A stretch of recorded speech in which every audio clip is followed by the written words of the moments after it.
Mailsi bureau chief حاجی محمد وارث سعیدی کی report کے مطابق سویڈن میں قرآن کریم کی بے حرمتی کے خلاف ملک بھر کی طرح میلسی میں بھی صحافی اور تاجر برادری سراپا احتجاج۔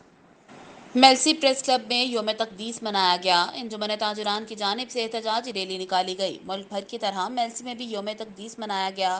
سویڈن میں قرآن الکریم کی بے حرمتی کے خلاف میلسی پریس کلب میں صحافیوں کی جانب سے احتجاجی مظاہرہ کیا گیا، جبکہ انجمن تاجران کی جانب سے احتجاجی ریلی نکالی گئی۔ احتجاجی مظاہرین نے ہاتھوں میں پلے کارڈز اٹھا رکھے تھے جن پر سویڈن کے خلاف نعرے درج تھے۔ صدر press club Azizullah Shah Tahir اور general secretary Mailsi press club Naveed Ulhassan Qutbi نے احتجاج کرتے ہوئے کہا کہ قرآن مجید کی بے حرمتی کے واقعات پر مشترکہ لائحہ مرتب کریں اور حکومت پاکستان سویڈن سے سفارتی تعلقات ختم کرتے ہوئے سویڈن کے سفیر کو ملک بدر کریں۔ سینئر صحافی سجاد احمد سعیدی کا کہنا ہے کہ ایسے ممالک جو مذہبی انتشار پھیلانے کا سبب بنتے ہیں ان کا مکمل طور پر بائیکاٹ کیا جائے۔